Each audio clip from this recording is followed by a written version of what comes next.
Hello. Good to see you all. Good to see you. Welcome and thank you for joining the online premiere of the Sorry, Tattooed. sorry. Hold. It's almost live. You're live. All right, cool. Hello. Hi.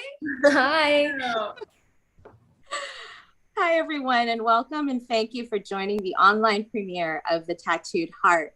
My name is Danette Liu, and I'll be moderating the Q&A for this portion of the premiere, which I'm so happy to do.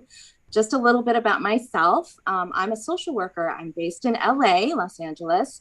And after UCLA, I've spent the last 20 years working with services and having met and worked with amazing survivors of the kinds of trauma and abuse and family violence, which are all topics that are addressed in this film. And of course, I happen to be the sister of the director. I'm very proud to support him. And of course, is Sheldon Schwartz. When the team at Mad Minds and Apartment 3G asked me to be here, I was really honored because it's a compelling and moving film, and it absolutely reminded me of some very real experiences of women, young women, whom I've dealt with as a social worker.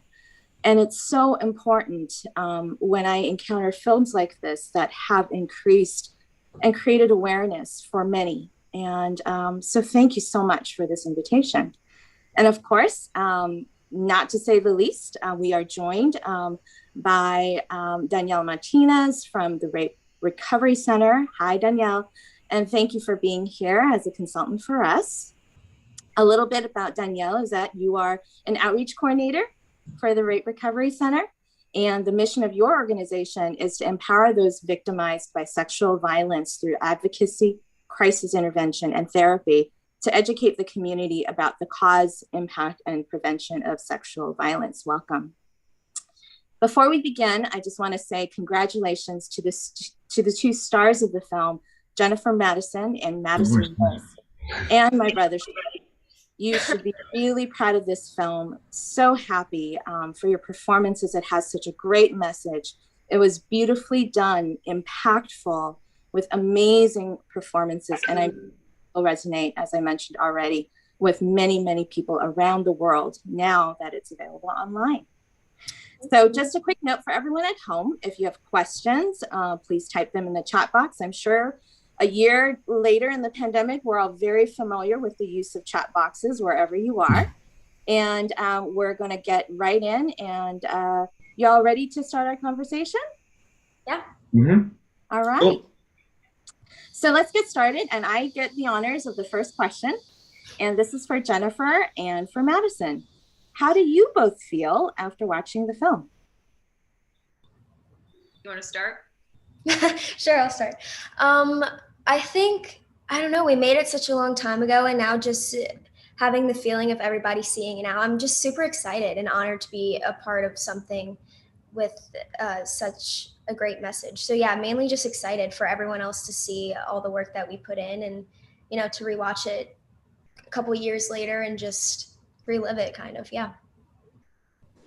Yeah, no, I feel similarly. I feel like, you know, when you get into this business, you do this because you love it, but you also want to feel like you can make a difference, even if it's in a small way. And so when you get to see something come together like this, and you got to do what you loved that day, and you got to do research, and you got to learn about things you might not have known about, and try to have a different perspective and understanding, but then also hope that, you know, as the world gets to see it as well, that they get to take away that same kind of research. Do you know what I mean?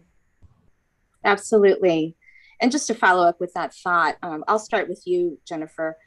Were there other things that particularly drew you to this project? And then after you respond, I'll, you know, ask Madison to add on and give her response too.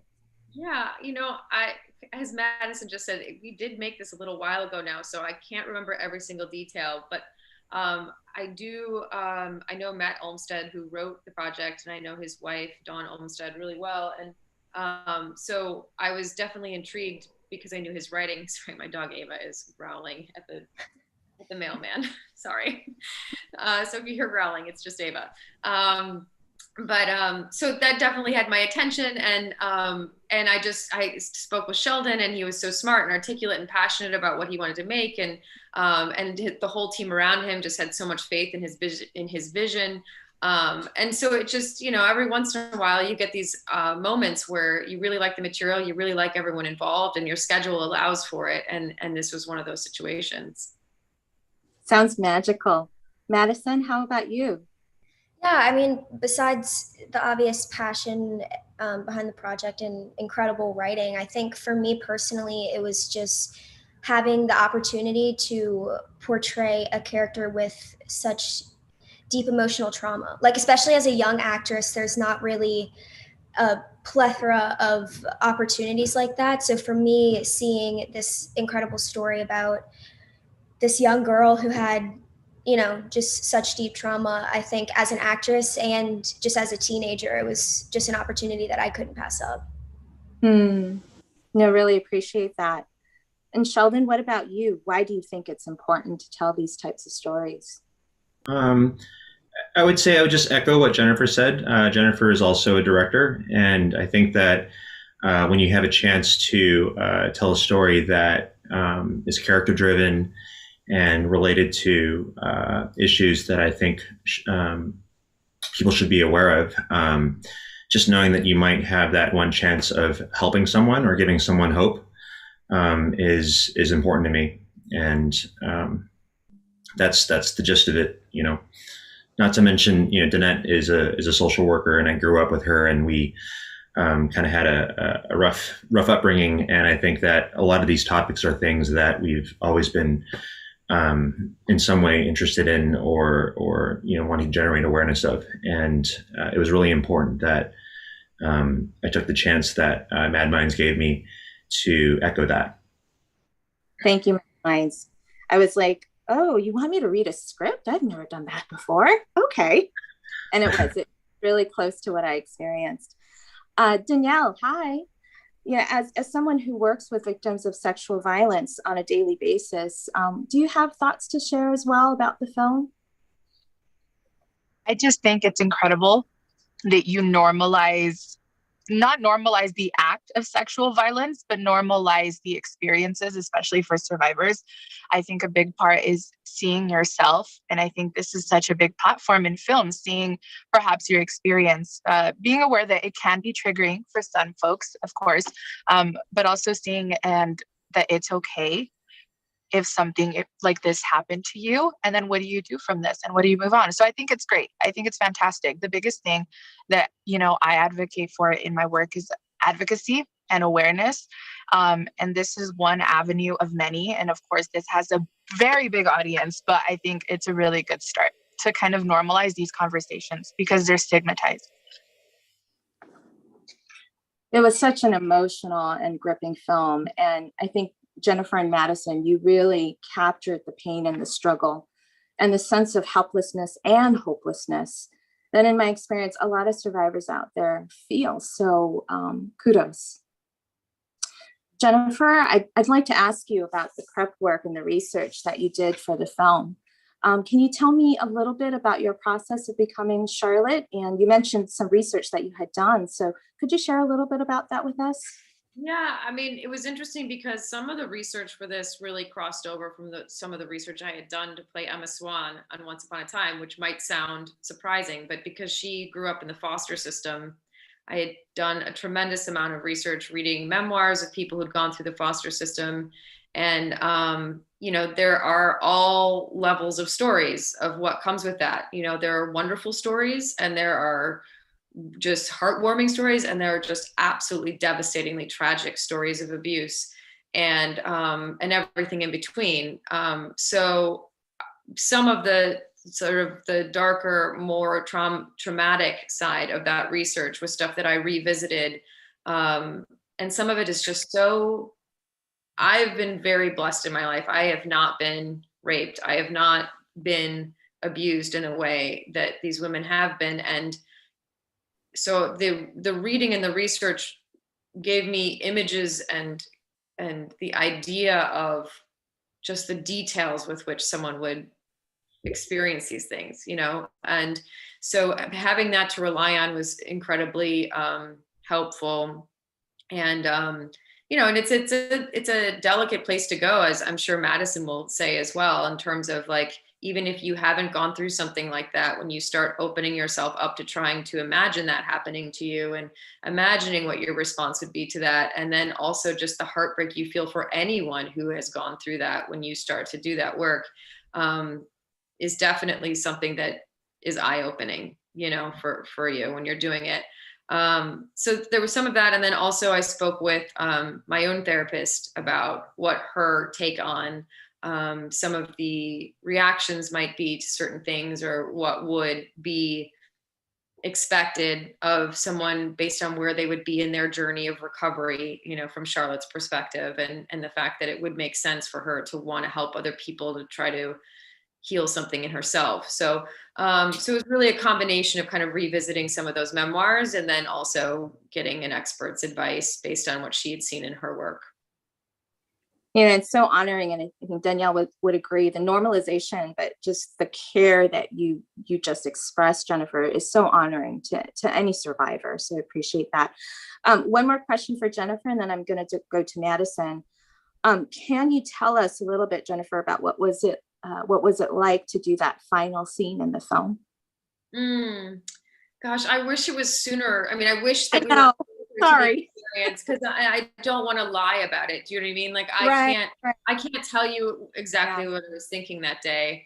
And I also had no idea what Sheldon was going to choose. I mean, that's the interesting part of being an actor in a piece like this, is that part of my job wasn't just to do the research, but was to try to give Sheldon some options of what might feel right once you put the whole thing together. So, you know, I felt like the emotionality of it, I do remember feeling strongly that there were a lot of things that I could fill in the blank of I wish with for Charlotte, you know, and I think the level of her emotion kind of is based on how raw the recent information is. You know, I think if she were having that conversation before what happened with Victor, it probably wouldn't have been as emotional because she sort of tucked it away. Again, these are only my best guesses. You know what I mean? These are my best guesses based on some research. But I think when that wound has been so recently reopened and she's like faced this person again recently, it felt honest that she would feel very seen by those girls in that moment and incredibly vulnerable. And she would want them to feel seen and feel safe with her. So sometimes vulnerability is the best way to earn that trust. Love that, Jennifer. And for Madison, what was your process in becoming Ava?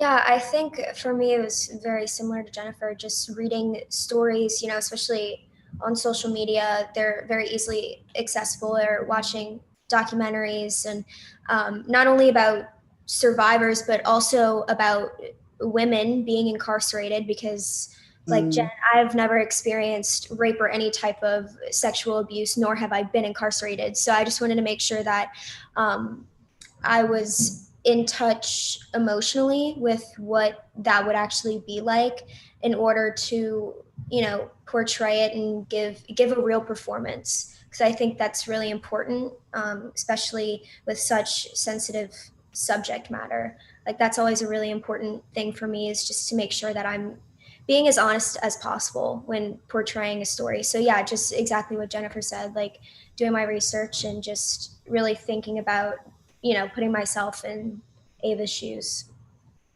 Thank you so much. And that definitely came through. Sheldon, can you share some of your experiences directing Jennifer and Madison? It was definitely a very humbling working with just that high level of professionalism and experience that Jennifer and Madison brought to the set. It was great. You know, I think that Jennifer also being a director really helped because she could also look at it from a storytelling point of view. By the way, the I wish thing came from a photo that Matt Olmstead, the writer, had seen when he was very young. of some kids graffiti in a low income high crime neighborhood in New York, and it was basically just I wish dot dot dot, and we thought that we can't claim to know what people's experiences are like, so in sort of a meta kind of way, we would just end on a question. And I think that was your exact interpretation, which was amazing to watch. Mm-hmm. Yeah, and but just overall, it was great. You know, we shot it in 2 days. There was a lot of fighting. Lynn Oeding and Nikki Stanley, great stunt professionals, helped us put together the realistic acting sequence. It was tense. We didn't have a lot of time, and it was great. You know, and there was the poker scene. I remember we did that like 8 times, and we were just trying to get it to come out realistically, and that was memorable for me. And just overall, just the professionalism and being able to tell a story that has the potential to be impactful to some people was really the driving force. Anything else you'd want to add, Sheldon, about the production process? You had an Oscar-winning cinematographer on the crew, right? Mm-hmm. That's pretty interesting. Yeah. My agent at Gersh put me in contact with Don Burgess, who was the DP of Forrest Gump, Castaway, Flight, and I really felt that as a DP, he really understands how to light in a way that is beautiful, but also intimate with character-driven pieces, and really create a world behind this person, but really not make that world too distracting, so that people can connect with the character. And I felt that.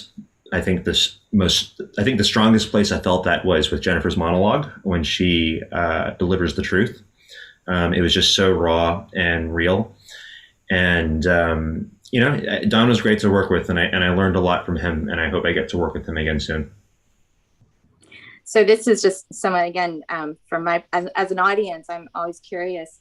It's such a serious and heavy topic. Were there moments of playfulness that you guys still remember from the shoot, like between takes? And would each of you want to start sharing a little bit of what you remember? Maybe Sheldon can start us off. I think due to the subject matter, I felt that it was better to maintain a serious, urgent tone on set. It's just such delicate subject matter that I wanted everything to feel as real as possible, even at the expense of tension within the crew. I think that paid off. I think that shooting the action, obviously there's a lot of logistics involved, and you know, different angles, and sometimes, you know, someone might trip over or you know, and you know, we laugh about it and we get over it, and we keep going, and we just try to make our day, you know, as Jennifer knows. People have this like fantasy that are not in this industry that we're all like yucking it up and having fun on set. That is, I don't care what you're shooting, a comedy, a romantic comedy, a drama, something as intense and serious as this. You are always racing against the clock. There's never enough time. It's always a long day. There's a billion logistics. When you're directing, there's 20,000 questions a second that you have to be answering with exact precision. And, you know, there is the very occasional time that there is a moment to kind of joke around or something. But in having done this since I was 10 years old, I can probably count on one hand how many times like there was like a practical joke or something on set, you know. So there is this like misconception that everybody's just like goofing around having fun on a set. Like, sets are serious. There's the companies paying for it are spending a lot of money. They're invested a lot of time, a lot of money in the story that you're going to tell. And, you know, this story in particular was a serious story. So obviously what Sheldon was saying absolutely applied to this particular set. But you know, big picture, you know, you can have conversations with a castmate or, you know, crew member in between here and there. But for the most part, everybody's just trying their best to do great work as fast as possible. Mm-hmm. Yeah, Yeah. it really is a little, I guess you could say, military-esque. Um, yeah, everyone just sort of has to function like clockwork, and when you're directing, as Jennifer knows, everything's on your shoulder. You have to Yeah. make your day, and in the industry, making your day means getting everything you planned done, and the right way, without going overtime, and without spending other people's money too much. And it's really a combination of business and creativity, and just getting everyone to believe in your vision, and be professional early. Mhm. Madison, do you agree? You would definitely add.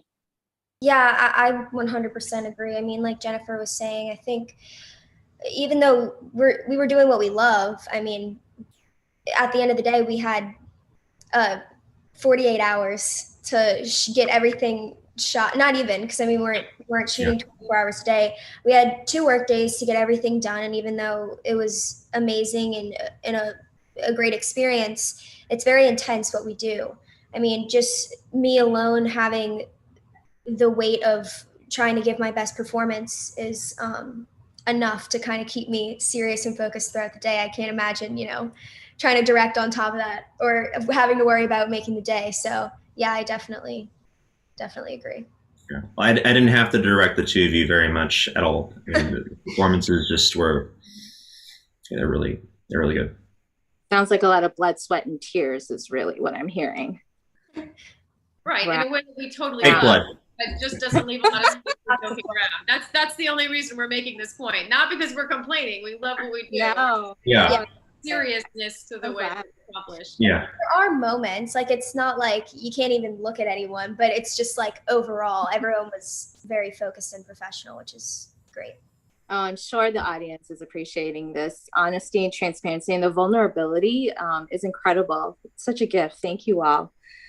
So do we have time, guys, for a few questions? There's only about 4 in the chat box. Should we take a quick look? Okay. All right.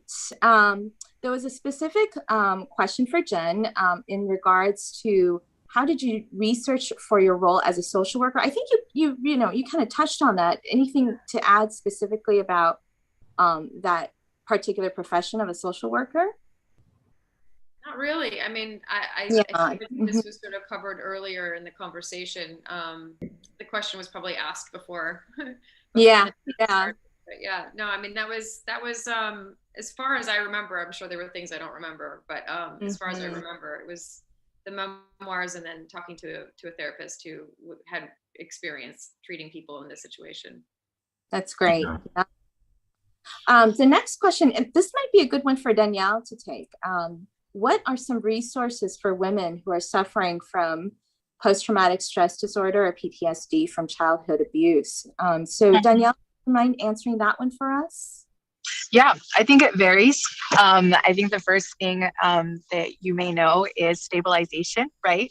That's something that they use in therapy is for stabilizing. We call them clients. You can call them survivors, but stabilizing the client, specifically understanding what has happened to you. And that comes at a personal level, interpersonal level, first coming to terms with what trauma has occurred to you. And then from there, seeking what is the best thing that you want to do. Do you want to go to therapy? Do you want to join a group therapy? What do you think is going to be the best thing for you? So I don't think there's a right answer to that because it really depends. And we tell this to folks a lot of times when they come and they're like, why don't people report? That's a really big general one, but why don't people leave their abuser? Why do people continue in this system? And a big thing that we try to tell is everyone looks different in how they come to terms with their trauma or what they do next. Reporting may not be for them. Staying with their abuser may be the safest option for them at that moment. So how do we go about this? So I think the answer to that is finding local sources that you can, there are rape crisis centers. They're called differently in every state across the nation. They're easily accessible on Google, on your local computers, at the library. They're there, but it's first finding yourself, stabilizing with what has happened to you, and then what you want to do next.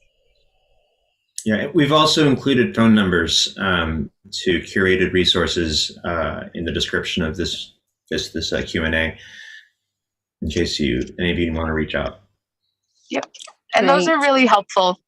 especially if you've never done this before. If like you're like, I have no idea who to go to, those are really helpful. They seem really basic, but they're there for a reason, because they can get you to the right places so you can seek help. Thank you so much, Danielle. That's going to be super helpful.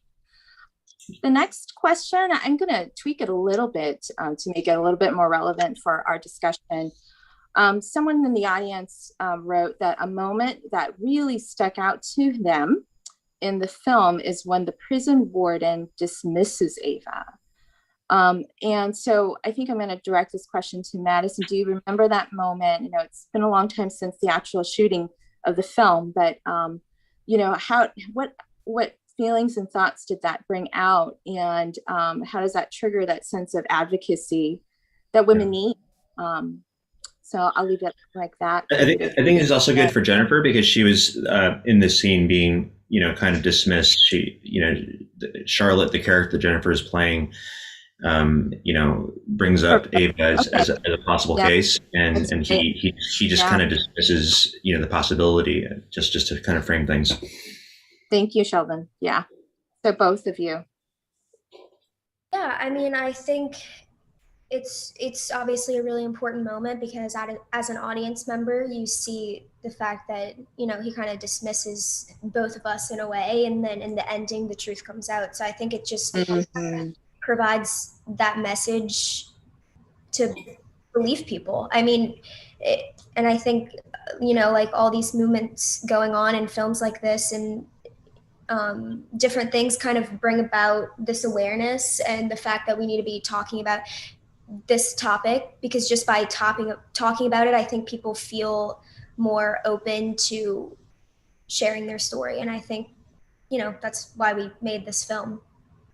Yeah, I think it definitely, it opens the door of how important communication is, and and knowing that you need to have more than one person that you can talk to about this, because you know, within the structure of the storytelling, that dismissal makes sense, because you want to give Charlotte agency in the narrative to go and do this herself. Now, that's not necessarily safe or reasonable in real life. You know, that's the way this particular narrative played out, and she believes herself to be strong enough to handle it, but look at the situation she ends up in.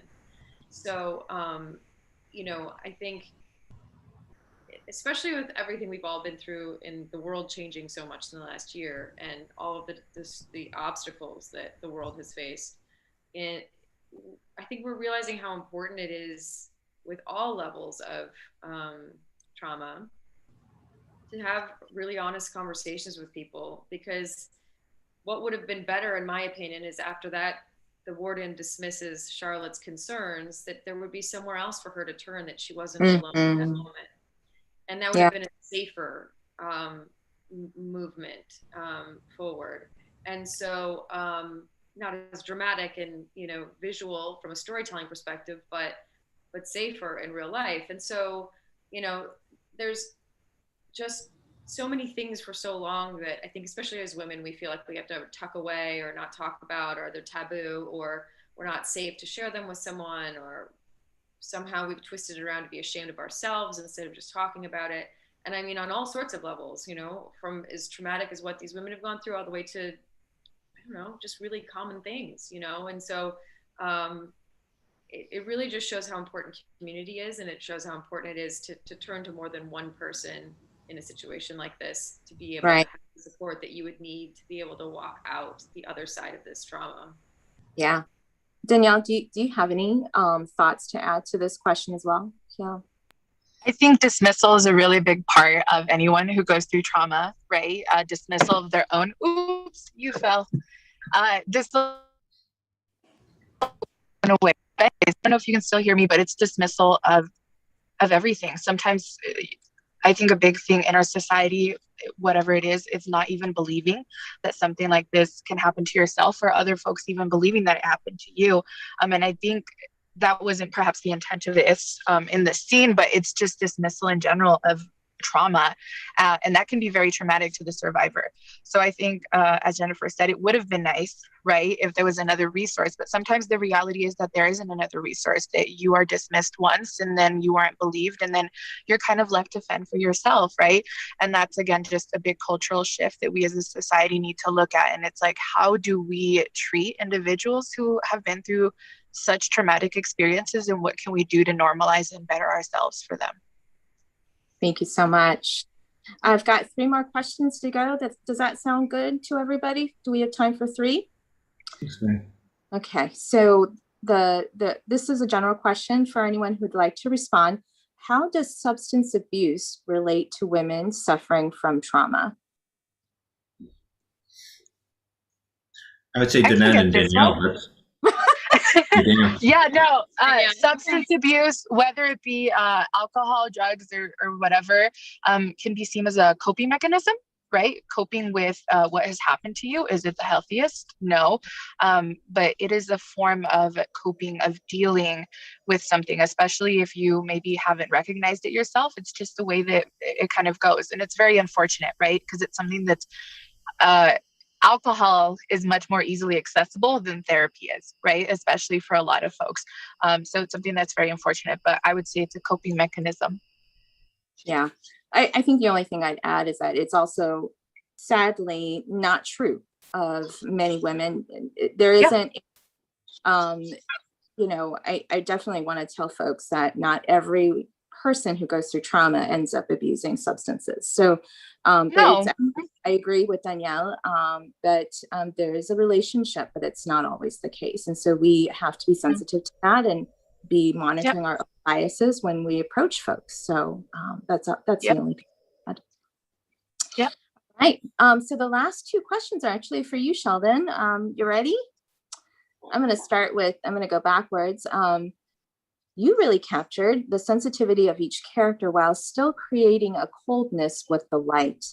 What were the conversations like creating the light with legendary Don Burgess? I think I touched upon this earlier, but you know, oftentimes I think, especially as the color of you know, feature film storytelling has evolved, we've sort of evolved to this teal orange contrast look, and you know, there's sort of a you know, kind of like a film 101 way of doing it, and then there's the Don Burgess way of doing it. And I think that by, you know, not just the lighting, but also the art direction, you know, for example, putting Charlotte in blue so that her face would contrast with the cool lighting in the background. A lot of these details really just, again, maintain that intimacy with the character. And the second thing is the camera. For wide establishing shots, you know, we did some slow dolly push-ins that kind of, you know, allow the audience to get a sense of the world. But whenever we were close, we let the camera go. We let it look a little handheld, not too much, but just a little bit, so that people would get a sense that, hey, we're trying to create a real world here. And I think that Don was sensitive to, you know, the world that we were creating, and sensitive to the characters, and that came out visually in a very beautiful way. Thanks, Sheldon. All right. And then for the last question, I think that this is a unique one to what's happening in culture these days. And it definitely does not take away from the topic of child sexual abuse and trauma, and the trauma that women face. But in our country right now, there has been the topic of the spike in anti-Asian hate crimes. And so, you know, as a person actually of Asian descent, Sheldon, I know folks might look at you and not realize that, but you are. How do you feel about the current hate crime spike in America against the AAPI, or Asian American Pacific Islander community, and especially towards women and elderly? You know, to be honest, it makes me very angry when I see what's happening. You know, as an observer from Hong Kong, who's from Los Angeles and was raised in a Chinese family. You know, I biologically I'm half Chinese, and I'm also half Jewish. Both, you know, minorities that have gone through some sort of persecution. And I think that hate crime is trauma and abuse, and the whole topic of this film is what that does to somebody, and just how you can really, create some lifelong challenges for people when you hurt them. And I think that people in America need to get rid of this ignorance.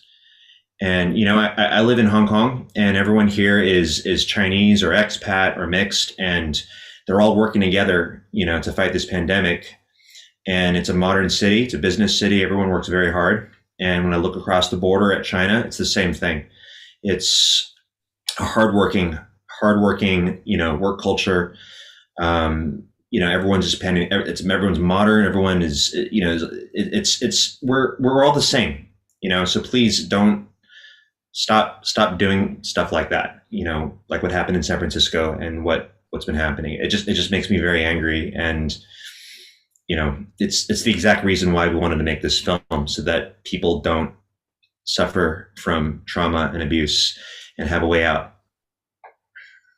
Thanks, Sheldon. And I don't want to leave out, definitely, I think Jennifer, Madison, Danielle, if you'd like to also comment on the issue, you'd absolutely welcome it before we end today.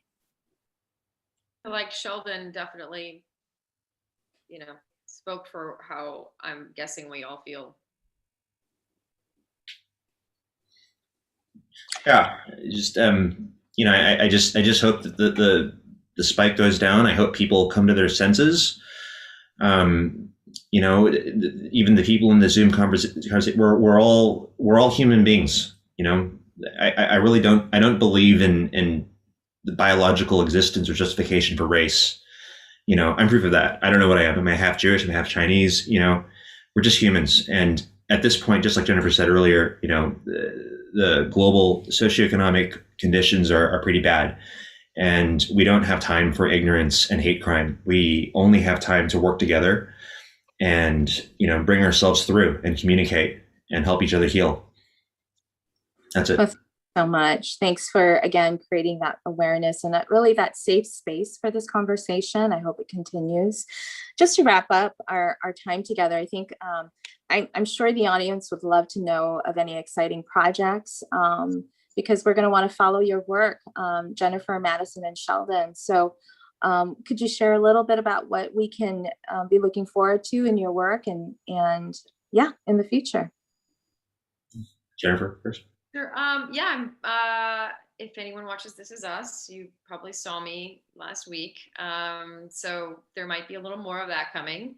And I just finished directing a couple episodes of Dr. Death, which is a new show for Peacock, which stars Josh Jackson, Alec Baldwin, Christian Slater, Kelsey Grammer, Molly Griggs, and Grace Gummer. So that was a really extended process because of the quarantine, but just an amazing experience. So that will be forthcoming soon as well. Sounds amazing. And I have a project coming out hopefully this summer bearing the state of the pandemic called Polygo. So hopefully that release will be announced shortly. And lots of projects that are kind of on the back burner right now, unfortunately, due to COVID. But I'm hoping that soon we'll be able to get that ball rolling and everything will commence. Cool. We, on our business side, we do lots of, commercial work, but for the narrative side, we're planning on releasing more short form content, similar to The Tattooed Heart. We have a series coming up. It's called Mad World, and every episode will have a topic that's relevant to what is happening right now with the global socioeconomic condition. It's a cerebral cultural series, I would say, very much in the vein of what you guys just saw. And I'm looking forward to releasing that on this channel. So please follow and subscribe, and hopefully we'll give you guys more good stories. Well, thank you so much again, Jennifer, Madison, Sheldon, Danielle, for being here with us today, sharing your thoughts. And it's definitely such a vulnerable and honest conversation. And I'm sure the audience at home, thank you so much for joining us. And you've enjoyed this as much as myself. So keep it going. And as Sheldon mentioned, please share this film, keep the conversations going. Know that you're not alone. If you have experienced any sort of trauma and need some more help, as Danielle mentioned, I believe there are some really, really helpful links for you. And that's about it today. So thank you again to Mad Minds.